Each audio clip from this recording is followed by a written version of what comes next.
Xander, Hello. welcome. Hey. Welcome to D&D the Thank you. Castle Thanks for having me. Deep Dive. Yes, with Xander Jeanneret. We're so excited to have you. Welcome. Hello. I'm excited to be here. I feel like I live in this room. Maybe you kind of do. I like your background. Thank you. Very magical study, very Hobbit-esque. I love it. It goes well Right? with our This is castle. where I live in my mind. This is what it Right? looks like. I hear that. I hear that. So Xander, we are the cherry on the top of the best day ever. Our first comment already came in, getting to hang out with Xander Yay. online. I agree. We are all excited to be with Xander. So Oh, on thanks, that note, guys. yes, please go ahead and put your questions, put your comments, and we will respond to them as they come in.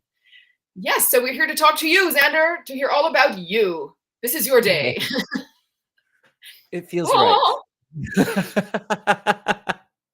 And we're super excited to have you at the castle this August. You're coming to our first round in August 11 to 15 at D&D in a Castle to run a game of D&D, Dungeons and Dragons, for up to 6 people for 4 whole days, exclusively in a castle, doing nothing but playing D&D and feeling awesome and magical.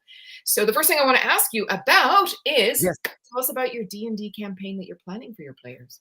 Yes. So this one is called Silver Mist Castle, and I like to dive into the immersive aspect of us being in a castle. So often I will design like the floor plans of this ruined castle that the players are going to be visiting and spending time in after the actual physical castle that we're in, so that when you're not even in the at the table in the game, you still feel like you're in it. But essentially, they're coming into Silver Creek, which is a smaller mining town. They've all been summoned because of their particular creativity. And they're summoned by a scholar who is studying a wizard who was one of like the founding wizards of the principles of magic within like the D&D world, and that would be Zelly Songwind. Zelly Songwind had a castle, a manor of her own, and was responsible for the creation of quite a few spells, but her most successful one was Color Spray, which is still being used by adventurers to this day. Oh, awesome. Very fun, very fun. And so without any spoilers about the campaign, what kind of a campaign is it? What kind of an adventure are we looking at? Yeah, so while I do want the immersion of being in that castle that they're playing in, I didn't want to confine the entire campaign into that one building. So as part of the legend with Zelly Songwind, she had 3 keystones that helped her to hone her magical abilities. But when they were all together, they proved a bit too dangerous or too powerful. And so she scattered these 3 keystones out throughout the world, and within her castle, there are multiple portals that the players can then open to visit where these keystones are being held, and they will be encountering the ancestors, the descendants of the heroes that Zelly Songwind chose, and they will have to prove themselves each time worthy of the different keystones in order to retrieve them and bring them back to the castle. Very cool. Oh, so fun. So you get to go to lots of different places and have lots of big adventures. Oh, I love it. Absolutely. Let's ask a question. A LARP king. Do you know who will be? Yes. Immersion. I'm all about LARPing. Heads up, D&D in a Castle is not a LARP, but you are welcome to LARP your heart out at D&D in a Castle if you would like. Definitely cosplay welcome. Definitely anywhere is a LARP. Fun. And do you know who's at the table? We have a few of the players are signed up already. There are a couple of spots, so you could be one of the players at the table. And Xander will definitely be one of the people at the table. And the players will get to meet up with Xander and meet up with each other in our online tavern, which is active now as we speak, to get their instructions about their character development, about building their character for the campaign, their backstory, understand what they need, what they can have for their adventure, etc. So there's a chance to meet the people at the table before you get to the table. And there are a couple of spots left still, in this campaign with Xander. Library Bards himself. Huzzah! Hey. Yes. Jazz hands. I will say that I'm in the digital tavern with the players that have already signed up, and one of the fun bits, because I'm all about like having fun and being creative at the table, and I'm using D&D Beyond, and I'm able to share the content that I have, which I've, not to brag, but I've got everything on there, and so a lot of the questions have been like, are you sure we can use like Critical Role content or Rick and Morty content? I'm like, if you can explain it, it's all fair game. Like I'm all for having like weird exotic characters with abilities that I may not know, but they were added into the game. So go ahead and bring your literal fantasy characters in. Awesome. So this sounds like a really great campaign for people who want to just have a lot of creative freedom, Yeah, have a wide world to explore, and bring their best personal game without a lot of constraints. So this sounds like a game exactly. that doesn't have a lot of constraints, and it's all about being expansive. So many of these supplements have come out that just sit on the shelf, and like, yes, they exist and they're there, but for so many campaigns they're banned because maybe the DM isn't familiar with them, or they feel it's an unfair thing for the table, or it will take them out of the adventure. But I'm the opposite. I want to learn the new stuff. Bring it in. We'll learn together. And your background, we were just joking before coming on the call, because you have a strong improv background. We were all about the yes and Yes, and we all know about that. yeah. So, how does that play into developing your games? Well, it's interesting because I feel like it kind of was the opposite. I started playing D&D when I was in the 5th grade. So I had a great introduction. My parents were into fantasy stuff. And so I started with AD&D, the second edition, and with that box set. And I would force my friends to come over on my birthdays and play Dungeons and Dragons. And I would make someone else DM because I wanted to play. Yeah, I mean that's what the castle is, right? The castle is someone Exactly. else has to DM. This is my Yeah, yeah, time yeah. to play. But yeah, so from that, it really gave me the skill set to go into improv, into comedy, because we were improvising with each other. It was me with my friends trying to make each other laugh, or take it seriously and be dramatic, and that really like created the theater kid within me. That then was nurtured by studying theater itself. I have a degree in theater and dance, and so this has just been like the perfect blend of my abilities in that sense and my sensibility of fantasy and storytelling and magic and things like that. Yeah, yeah. I mean, we often say, or I believe that D&D develops these skills. It's such a valuable tool, even just in life, in terms of developing creativity, ability to respond, problem solve. Those. Yes.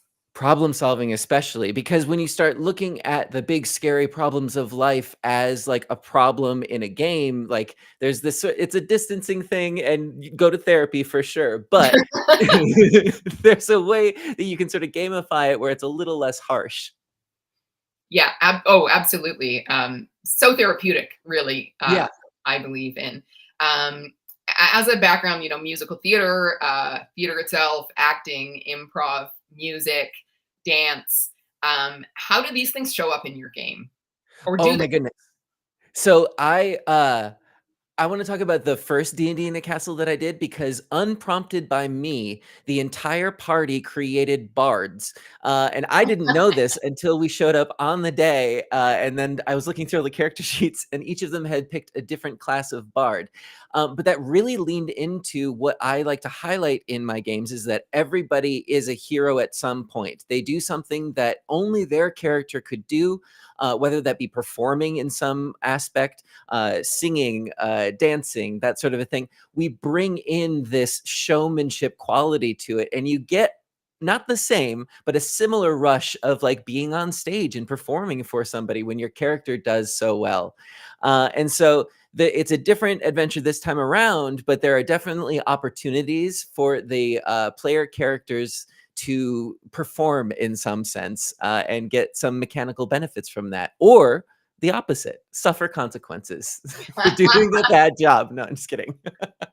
So my question from that is about the kind of players that might be attracted to playing at your table. I think Yes. it's obvious for this sort of extroverted, performing kind of people who are up for that kind of a game. Hmm. How does your game play out for people who might be more introverted, or like, there's no way I want to get up and role play to that extent? Or how do you incorporate the different types of players? Yeah, I love the different types of players and the different ways that this game can be played. I think that's one of my favorite things about it, especially like new players or players who are unfamiliar, because they will make the most interesting choices. When you've been playing for a while, everybody kind of gets a routine down, like, oh, I'm the rogue, I'm going to sneak attack, I'm going to do this, that, and the other thing. But if you're new or inexperienced or maybe shy, you're open to suggestions from the group and things like that, and can really lend themselves to being like a glue. I think it's up to the dungeon master, and this is just something that I put on myself, to, like I mentioned, make sure everybody gets highlighted in some way.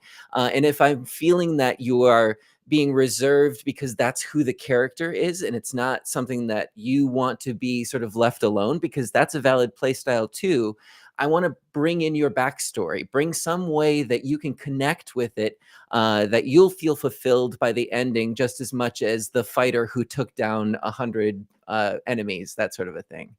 Yeah, I feel like, well, I was at that castle that you were at in 2019.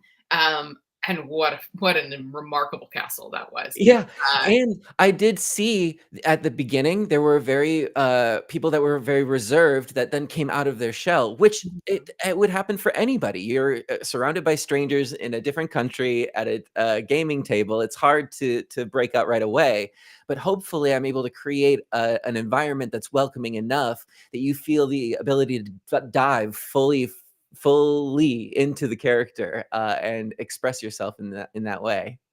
yeah, and I felt like your table was generally a place where people felt uh, a sense of fun.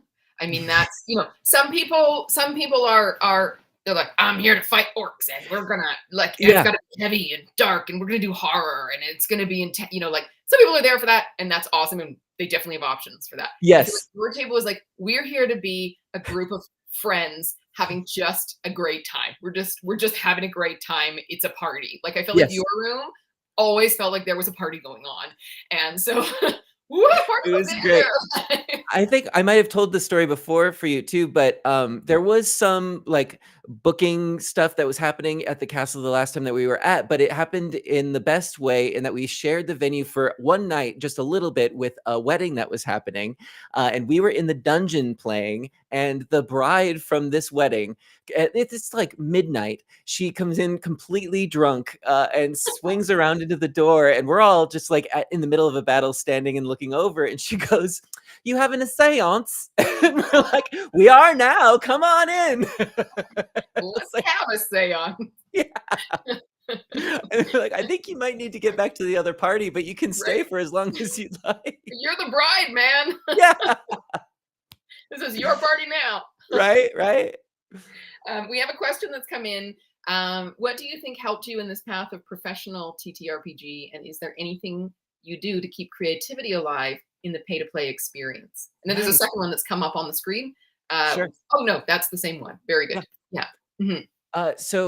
I think that for me, a lot of it was right place at the right time, because it was still a blossoming industry of TTRPGs as entertainment, as something that could be like recorded and broadcast, because the consumer version of products like cameras and microphones and things like that became more available and higher quality too.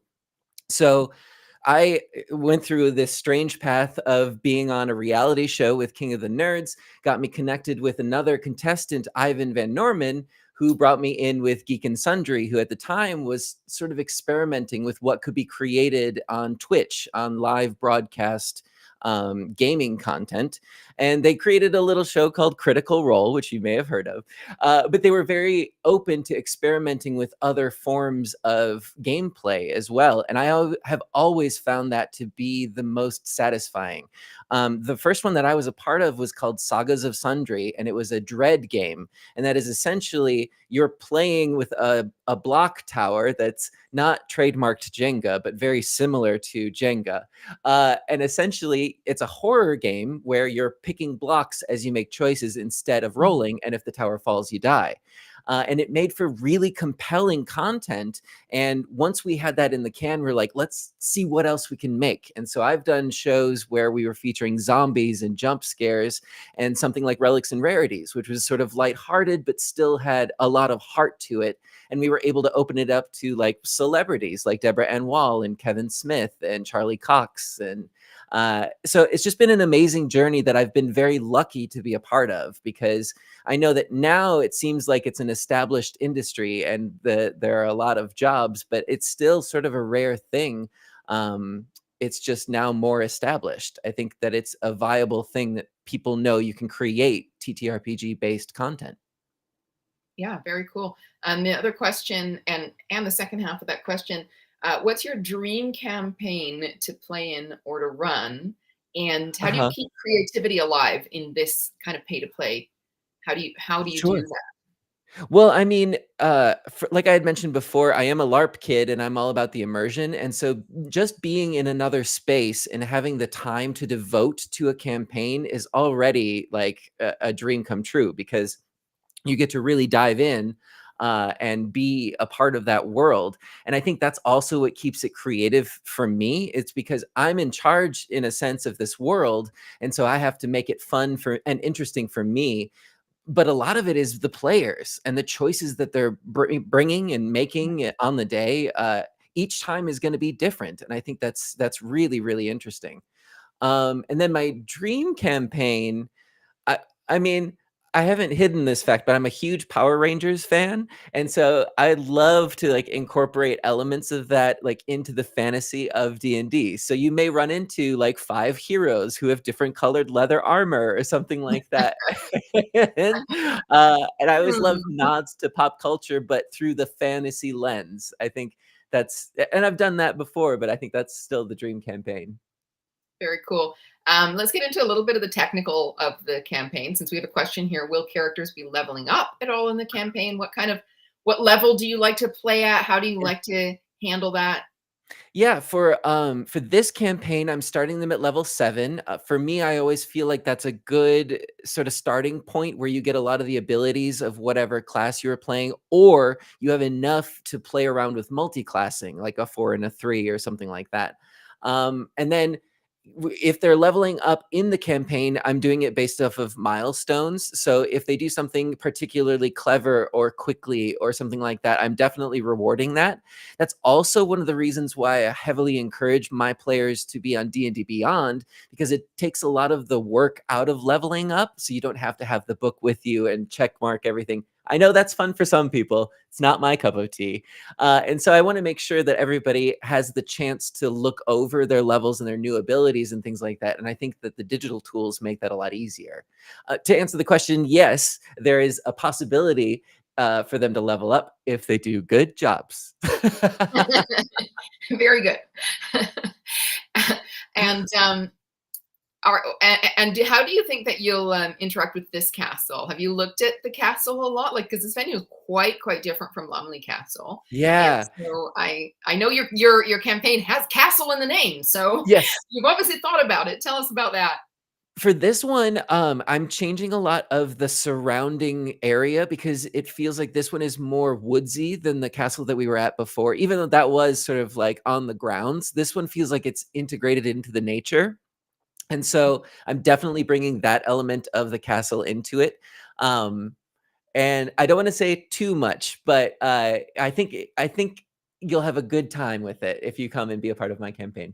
And you'll be able to spot the little Easter eggs as they come Oh, through. I love that. Oh, that's my kind of thing. Yeah, I yeah. love me an Easter egg. And we've got another question about preparing the characters before the campaign. A little earlier in the call, we were talking about the fact that there's an online platform. We call it the Digital Tavern, Yes. where you meet with your players and you meet with Xander and you get instructions. And in terms of how much character backstory, I mean, that's really up to you. Some Yes. people literally novelize, like literally Yes. novel, not no word of a lie novel. That's not an exaggeration. Like On their 50,000 character words. backstories. And how much do you like to know about the character backstories? How much character backstory is too much character backstory? Is there such a thing as too much character backstory? Yeah, Could you yeah. tell us about your Well, philosophy on that? I think there is a thing is too much, but I like to, if I get a lot of backstory, I like to sort of temper expectations of like, this is what I will use to influence a lot of the choices. But essentially, if you're putting that much work into it, I'm gonna reward that because that's fun for me. That's also another reason why I enjoy the digital tools, because they're able to update and put in different sections about their backstories, and not everybody uses those sections on a character sheet, but I encourage my players to, because that then I can check it not only before the game but in game in real time. Like, oh, what was the name of that NPC that's part of their backstory? I can quickly reference it and things like that. One of my favorite things to do is if they've put something in their character backstory, like I'll often ask about like an infamous incident that you're known for, like either in your village or within your family when you get together for a family reunion. What anecdote are they talking about? And then weaving that into maybe some gossip, or when they're getting some information, you know, sprinkling in people's backstories and things like that into it. I like both methods of really going into it beforehand, but also the discovery on the day. I like to do, and it's part of the programming too, a session 0 where we find out not only the backstory for these characters, but their relationships with each other as well, which brings a whole new dynamic to the table. And people who have super prepared backstories often end up changing it based off of the relationships that they've formed with the other characters. Right. Yeah. Yeah. Cool. There's a question here. I'm going to build Hmm. on it a little bit as well, about table rules. So I'm first going to Oh, answer that from the perspective of the castle. I'm going to ask you to add your side of that as well. yeah. From the perspective of the castle, we have some boundaries and rules about what's acceptable at the castle and in game. Mm. The unique thing about D&D in a castle is that everyone creates everyone else's vacation, and this Yes. is not normal. You go to a cruise or you go to Disneyland, you're Oh, experiencing what the event is giving you. This yeah. is interactive. It's Yeah. very different. So we encourage people to consider that they're creating your story, you're creating theirs, and we're all creating each other's experiences. Mm. And that's what makes it magic. That is Yeah. literally the magic. And so we have to be aware of that, and we want to enhance that. We want to create that. We want to cultivate that community. And that's what people say and what they feel, what I feel personally going to the castle, when you feel it, of being part of a respective and beautiful community that's just immersed in joy and play and just having the time of our lives. It's really bonding. So there is that side of it. And we do have a process, we do have a checklist that we go through in terms of what people are comfortable with, what people are safe with, both from an in-game experience and from a physical comfort, in Yeah. terms of in an anonymous way, sharing any particular, neurodiversity accommodations that we can make, physical accommodations, as well as like, I don't want this mentioned, I don't want Mm. this on in the game, I don't want this as a backstory, Yeah. I don't, like, so that we have those kind of limits are sort of taken care of at a base level by us, by D&D in a castle. And then in terms of other rules, that some people, like some DMs, want to have a dry table, for example, or some of them Mm. want to have a table. I mean, I haven't heard anybody have a no swearing table. I suppose that could be a thing. I don't think I do very well at the no swearing table. Uh, Anders, you can address that. yeah. I think the only time I think that might occur is if there are like young people at the table and it may be more of like a family friendly thing. And it's just like, maybe keep it at like the Marvel level of swearing, of like, you get one every once in a while sort of thing, but it's not like a sailor. Yeah, and if we have young people at the castle, Yeah. in this last year, we introduced a youth table, a specific youth table. So you're not going to show up and unexpectedly have young people and suddenly feel like your behavior is going to be checked. And that's really important because we want people to get the vacation they expect. Like, you can Sure. sign up to a table. We had people actually at this last event in the spring at Lumley Castle. We had a youth table, and an adult couple liked the sound of that campaign so much they signed up for the youth table, Why and not? they had the time of their lives because Absolutely. the DM running that table is an amazing DM. Sure. Amazing. And gave them I think they had more fun than the young people. And the young people were out swearing the grown-ups, but by a long shot. They were like loud Yeah. F-bombs in that room left and right. So, they're expected to tolerate an adult level, even if they're coming as underage. Um, Yeah. and that they're expected to behave like Yeah. adults. So I just wanted to say, like, you're never going to show up and be in a crowd of teenagers and you're like, what the hell? This is my You vacation. know. So Yeah, yeah. On the first question, I'm also a big believer on safety tools at the table as well. So besides the initial check-in that D&D in a Castle is going to be doing, I do utilize the X card, which is a safety tool that I really enjoy having on the table for people to have access to. If for whatever reason myself or one of the other players gets close to a topic that may be uncomfortable, it's within access that you can able like discreetly pull it or show it so that we all know, like, hey, maybe we can veer away from this.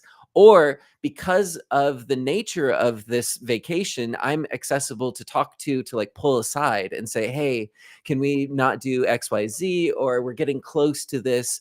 We'll also have checks and balances beforehand, and so I will definitely know any red flags or any lines and veils not to cross beforehand, so that it doesn't come down to it. But we have the safety tools in place so that we can continue on with the game, and it doesn't feel like you're interrupting or disrupting anything. Yeah, and that's just so important for an event like this, where Hmm. everyone is there for, regardless of their situation, they've taken their time to be there, they've invested in being there, and we want to make sure everybody has an amazing time. Yeah. Yeah, so I want to ask you, Xander, about your philosophy of D&D. I know that sort of maybe sounds weird, but what is D&D for, and what are you accomplishing in D&D, and how do you accomplish that? I know there are many approaches to Yeah. D&D, but I want to hear about, like, your philosophy of D&D and your philosophy of DMing. Yeah, that's a great question. I think for me, what it comes down to and what I'm looking to get out of it is the storytelling, right? I'm looking to have experiences that I can't possibly have like in the physical realm, and to go on this storytelling journey with other people. And ultimately, I think it does come down to that like theater itch, because when you do a show together, you're committing to putting this thing on for other people, but you're making this promise with each other that you're going to be vulnerable. You're going to dive into this character and create something beautiful that is more than the sum of its parts. And I think it's really magical that we get to like encapsulate that experience to a weekend. We have like 4 days where we get to fully immerse ourselves into something like this and just tell a story that will stick with you, because we may not remember the details of specific roles or which spell we cast, but we'll remember what it felt like and the camaraderie that we formed when we did the impossible or did the mundane, but in a fun way, and can just talk about it with fondness. Yeah, Uh, yeah. and I feel that that connection that arises from that, and that Mm. deep getting that sort of connection with each other and also with ourselves Hmm. in the realm of playing and fun is something we're so missing, and that's Yeah. actually the seed of how why D&D in a Castle was created. Right. Don't know, very quickly, the backstory is that my brother Cam, who is the co-founder of D&D in a Castle, and we always say same person, different hair and makeup. Sure. Seriously. Uh, Fair. so he was a D&D player all his life and had that experience of becoming an adult and then Hmm. not, and then reuniting like 20 years later for a weekend with the friends and rediscovering, like, oh my God, how can we not make this happen in our lives? Why is this so impossible and unreachable? And D&D in a Castle was created to fulfill that need Yeah. for the time and the immersion in friendship, in community, in storytelling and narrative that we're so hardwired for as our way of going through something tough together in a very low risk environment. Exactly. There's not a lot of physical danger, but you feel that adrenaline rush. Yeah, your brain doesn't know the difference. Your brain doesn't Exactly. know the difference. I have a question here from someone. Will you be using the new rule book when it comes out? Again, I'm going to answer that from the perspective of D&D in a Castle, and you can answer that from the perspective of you. Generally, our games are run in 5e, which Hmm. is the most well-known and most accommodating and really rule set. And so the edition that a specific game will be run in will be specified, but the default will be 5e. And actually, we have a form on our website for indicating if you're interested in playing in a different edition of the game. So if Uh-huh. you're like, I just want to play 3 days of 1E, you know, Yeah, wow. big Power chainmail, to I you. dare you, you know? Yeah, yeah. Have you heard of Echo? Yeah. So, you know, a lot of people are still nostalgic for 3.5, you know, or AD&D. Yeah. So you can express interest in that or just send us an email about it. But generally, they will be running 5e as the default. But our DMs can technically choose to run something, and it will be listed specifically. This game will be in this edition if there are other options. But I do want to tell you that there is one game being run, not at your event, but at a different event at D&D in a Castle, as part of our Chronicle mode. Chronicle mode is 2 rounds back to back, 1 Uh-huh. game. Ah. 8 days of the game. So you get double the duration for a really epic adventure. And it will be a different edition each full day. So there will be 6 editions of D&D, and you will redo each day in a different edition. That would break my brain. So if you want this is in celebration of 50 years of D&D. So Aha. if you want to tour through the history of D&D, definitely you can join that campaign. But I'll let you, Xander, talk about your relationship with other editions. And we may move to the new rules as it starts to make sense, but it would definitely be listed and clear when you signed up for a specific game if it was going to be running a new edition. Yeah. Well, like I mentioned before, I grew up on AD&D, but then I really fell hard in 3.5 and was like stuck to it so much so that I sort of skipped 4th edition. Uh, but then came back around with 5th edition. And I will say, for me specifically, I have to be careful about what I talk about because especially for these dates, August 11th through the 15th, I would not be able to run the new rules for D&D because I may or may not be under a contract where I can't talk about it until they're officially released. So if I were running it at the castle, which I'm not yet, and I wouldn't, Wizards, I never would, it would be something that we would talk about in person maybe and not broadcast. Fair, very fair, very fair. Yeah, so I think your campaign is advertised as 5e. It's 5e, yeah, definitely. Round. And yeah, future rounds you can check the listing. If it doesn't say, then it's 5e. Yeah. If it was going to be a different edition, it would say. But for the new rules, definitely check out after this date. Definitely. Yeah. In the Pinkertons. Hubert. Oh no. So, moving on. We've got D&D Castle, August 11th to 15th. Xander Jeanneret running Silver Mist Castle at D&D in a Castle. You can go to dndinacastle.com to find out more about Xander. If you check out our blog, there's a blog post about Xander's campaign where you can read a little bit more about the details and how Xander is going to make it the most amazing game you've ever played, and how to sign up to join the event. And also there's a chat there where you can chat with us, and there's a real life person monitoring the chat. I was going to say too, is sort of like, even if you're not attending this event, the prompt that is in the blog post is very similar to what a player would receive. And so a fun exercise might be to look through your catalog of characters and think, oh, what character would I bring that might be best suited for something like this? Because it's always interesting to see what people bring, especially when it's something like the metric of their creativity as a character. Very cool. Very cool. Well, Xander, we're closing in on our time here. I want to just ask you to close out with your elevator pitch for your campaign. Who should come to your campaign? Why is this the campaign for them? What can they expect? So invite us to your campaign August 11 to 15 at the Indian Castle. Nice. Well, if you are a fan of such properties as the Legend of Zelda series or Power Rangers or Naruto, then you may find some similarities to the campaign that's being run by me, Xander Jeanneret, August 11th through the 15th at D&D in a Castle in Ohio.